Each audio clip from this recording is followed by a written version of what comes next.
Today I will guide you through the process of making your very own sourdough starter. With just flour and water, you'll be able to make your very own starter that you'll be able to use to make sourdough bread. Take a look at the chart on the screen.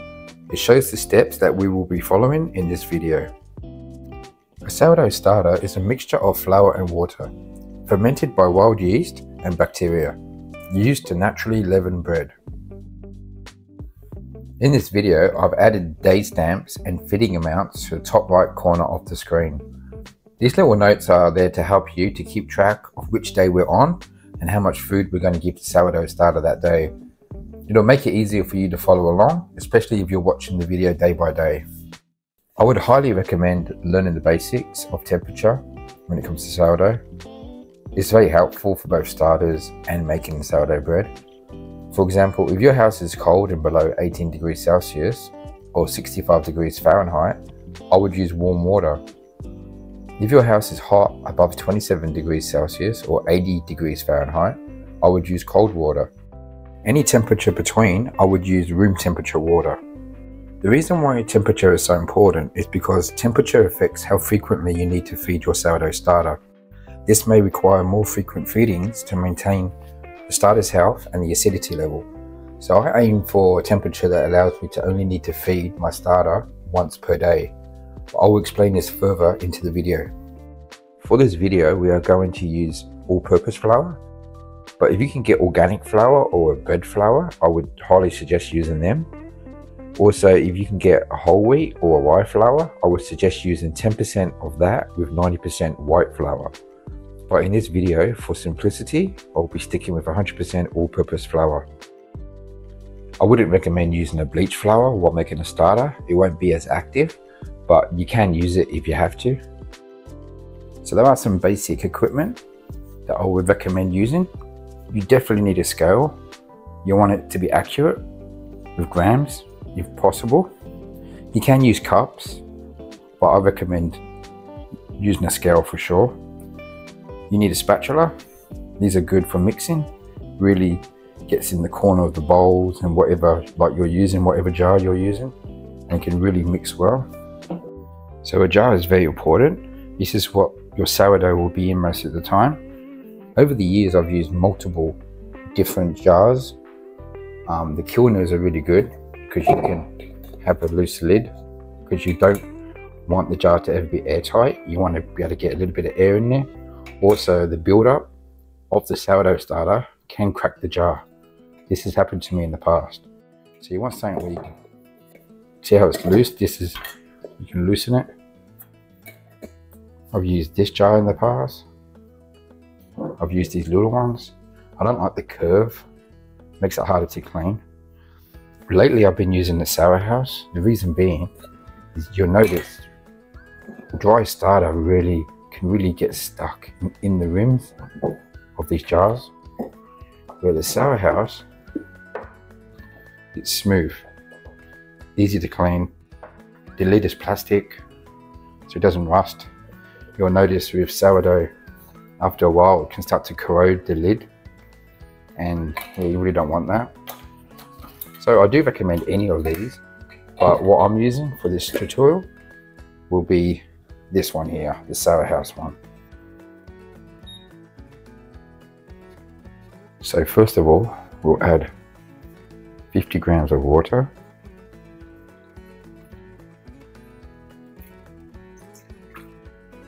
,50 grams of flour,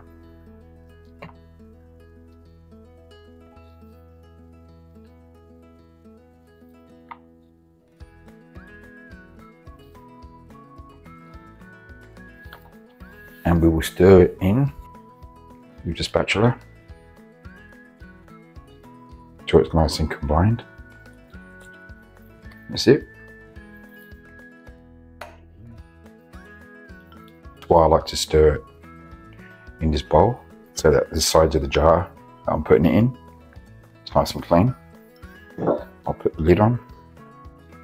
You don't want the lid to be tight if you're using a jar that's screwed. This lid is plastic, so it's okay. But yep, I will leave that and I'll stir it in 12 hours from now. So it's been about 12 hours. Obviously there's no activity going on, but what I will do is I will stir the mixture just slightly.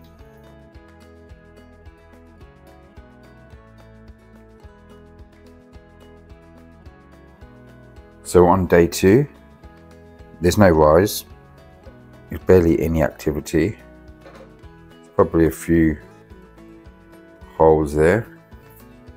Let's have a look on top.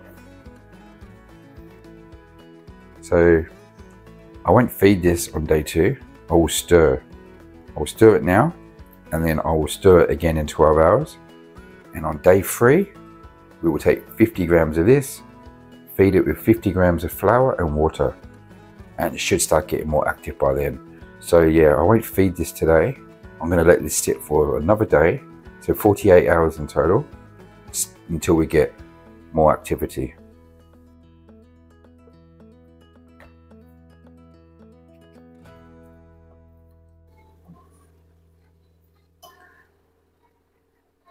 That's it.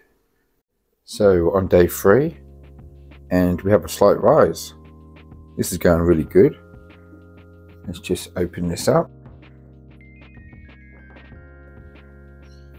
Got activity on top, which is what we would hope to see today. If you look on top, you got like air bubbles coming up. That's awesome. So this is great. I will feed this now for the first time. So day 3, I will take 50 grams of this sourdough starter, and I will mix it with 50 grams of water and 50 grams of flour, and then in 12 hours we will stir, and now every day we will keep feeding this until it gets more and more active. I'm going to take 50 grams out of this jar.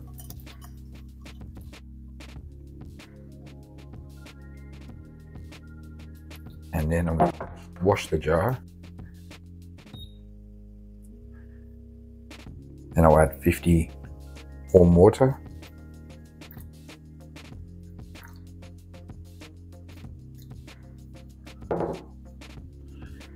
Mix that in a bit.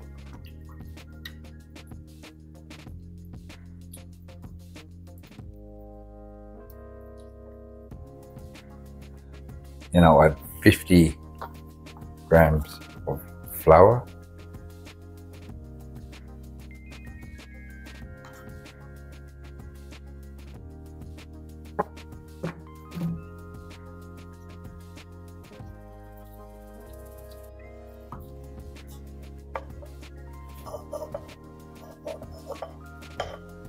Push the band down,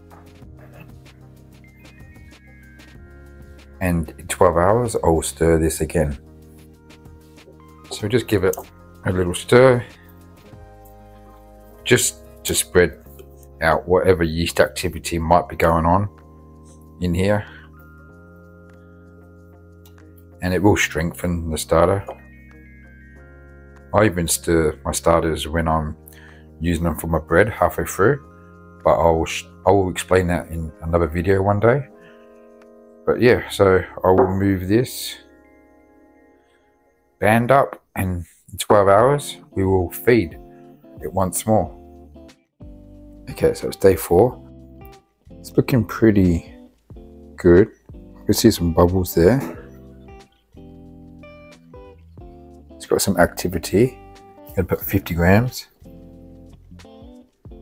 sourdough starter in here.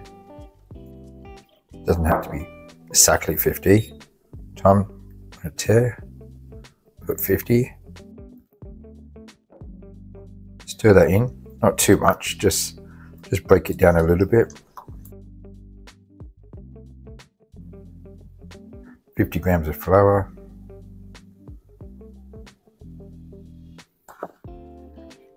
Stir it in.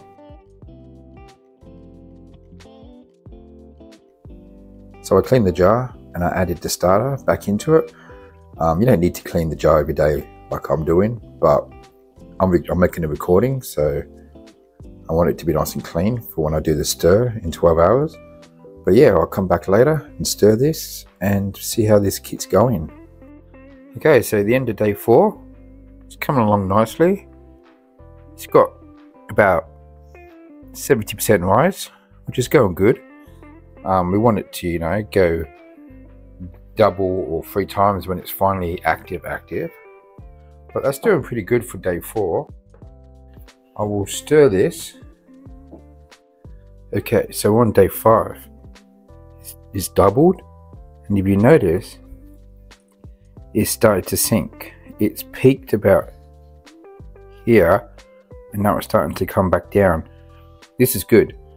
So what we're going to do today is we're going to reduce the feeding to 25 grams of starter to 50 grams of flour and water.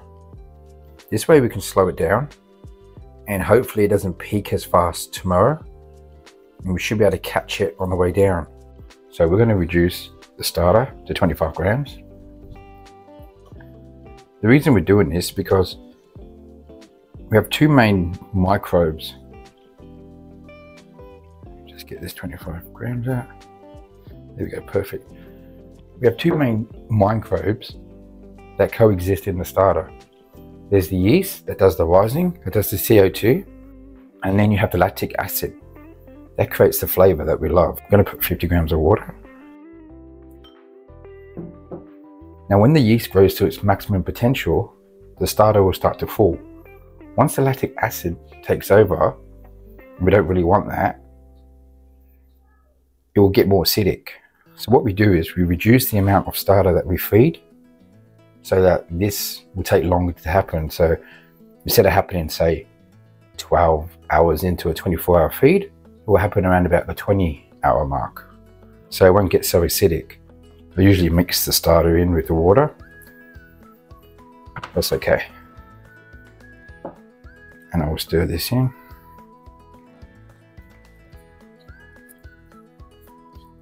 Okay, so I'll put this in the jar, and in 12 hours I'll give it a stir, and then tomorrow we will feed it again. So end of day 5, just about to do the stir. This is coming along very nicely. Probably don't even need to stir it anymore at this point. And we could feed it a lot less starter, to be honest, probably 10 grams now.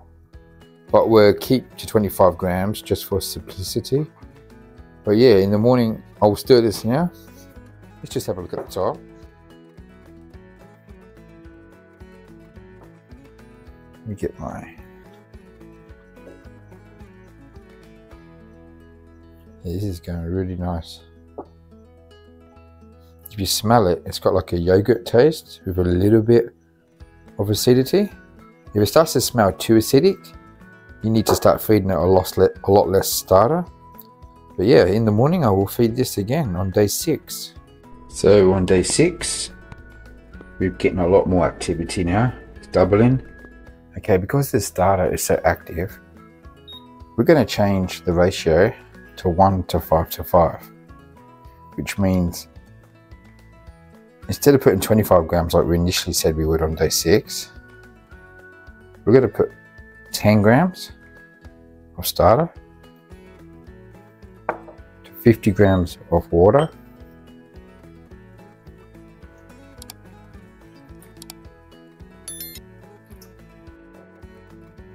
to 50 grams of flour. This will slow down the starter, so we only have to feed it once every 24 hours.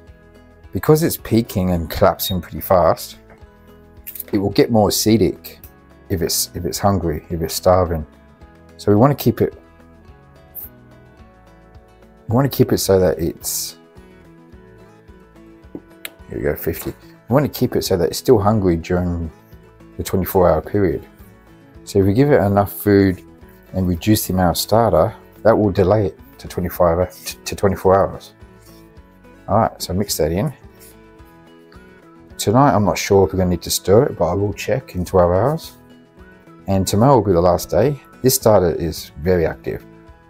If your starter isn't at this point where it's pretty active, stick to 25 grams of starter and keep going for a few more days. But tomorrow I'll come back and see how this is going.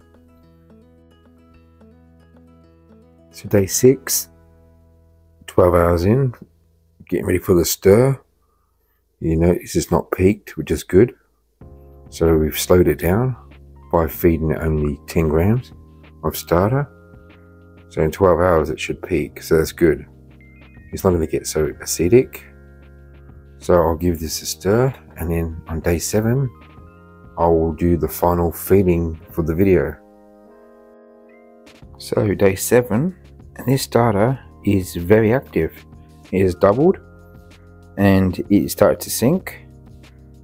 This is now ready to make sourdough bread with. Personally, I would give it a few more days of feeding, but if you wanted to, you could use this to make sourdough bread. What I will do next is I will explain a little bit how to maintain it, but I will create another video on how to fully maintain it and use it before making sourdough bread. And I'll also make a sourdough bread with this starter, and that should come out the next couple of days after this. But yeah, this is really good. So this is how I would feed a 1 to 10 to 10 ratio, which would be a daily feed. 5 grams of starter,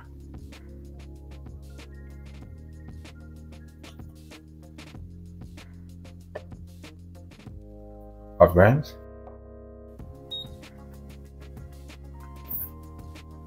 50 grams of water,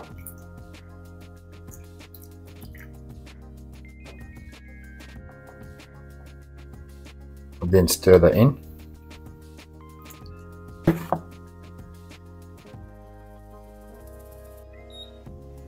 $50 grams of flour,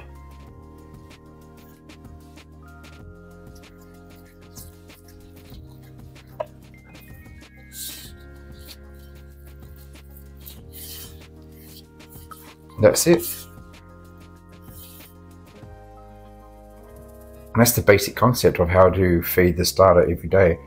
Now I'm going to create another video, which I will release straight after this video, which will go more in depth of how to maintain your starter and get it ready for use when you're about to bake. And it will also teach you how to store this in the fridge if you don't want to feed this every single day, which you don't need to once it's matured. And yes, I will end the video here, and any questions, just leave a comment and I will try and respond to them.